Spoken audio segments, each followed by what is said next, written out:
Hi, my name's Tony Ridley, and once again, thanks very much for joining us in another Crisis Leadership and Management Education tutorial.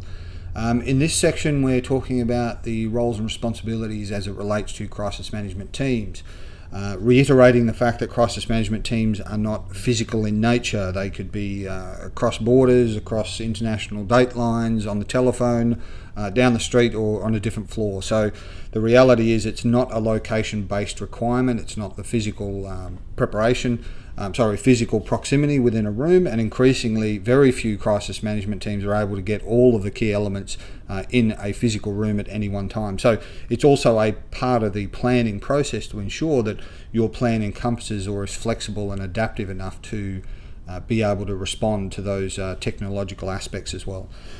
Crisis management teams, we've spoken about, the 6 to 8 key components that should be representative of all crisis management teams, from chief executives, business continuity, and so on. And we've spoken about a number of those elements in previous sessions. But in this particular session, we're going to be talking about human resources. Now, human resources from a management perspective, from a directorial perspective, again, every organisation is different.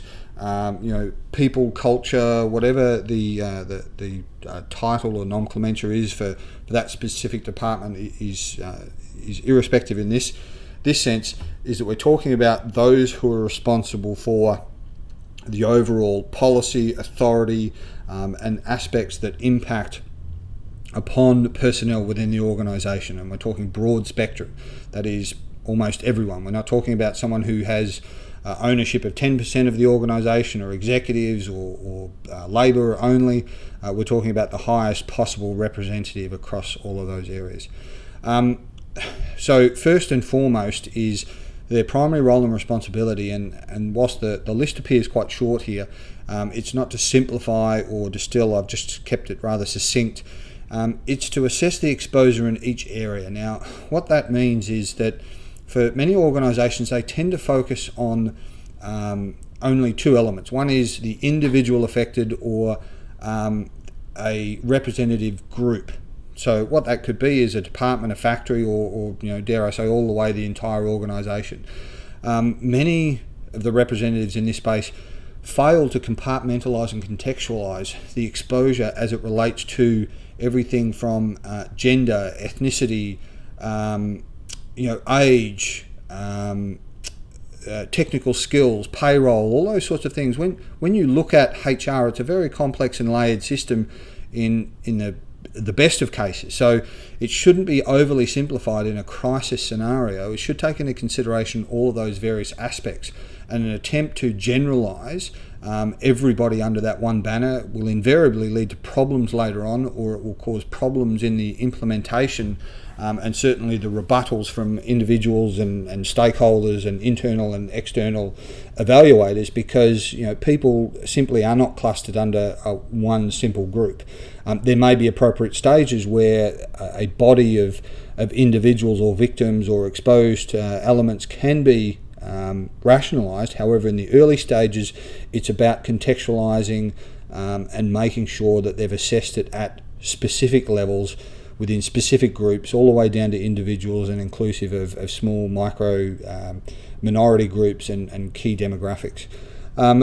The main role that they will fill 9 times out of 10 will be the advice on processes in place to support staff. Now, this is not just for the catastrophic aspect. This is not the after the fact.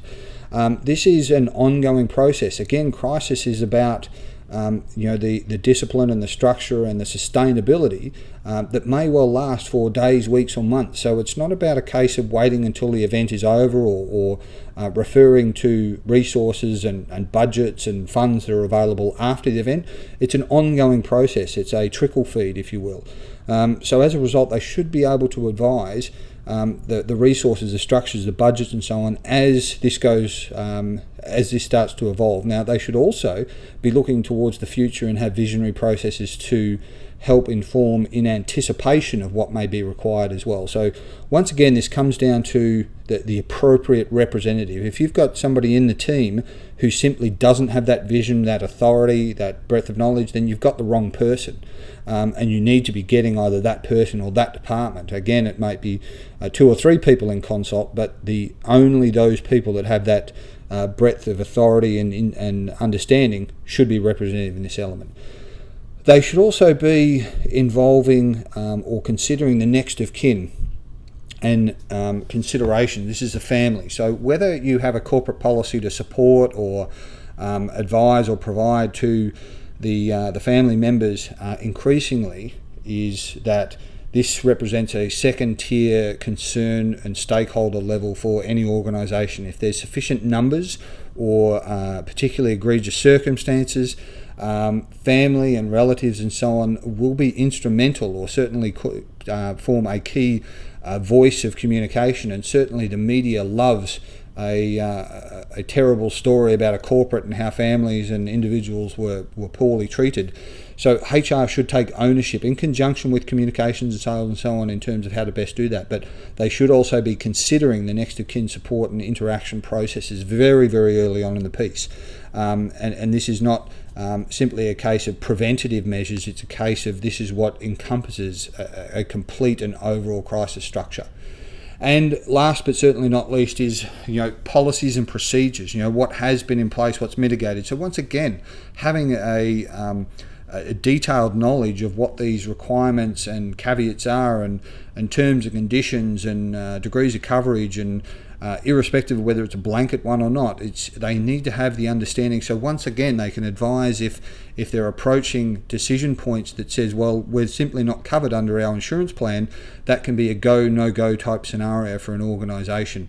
It can help shape the risk appetite, but increasingly, and not so much surprisingly, is that it can also be the net result of a policy change or evolution that's out of sync with the plan or the understanding of the group. So it's important for them to be able to advise the individuals in the organisation what has changed, any new developments, whether the provider or underwriter has altered the terms and conditions or some other recent caveats come into play. These things are very, very dynamic, irrespective of the yearly and biannual renewal processes.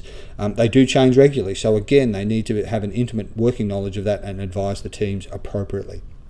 So once again, thanks very much for joining us on the Crisis Leadership and Management Education tutorials. That concludes this particular section for now. Once again, thanks, and that's all. Bye.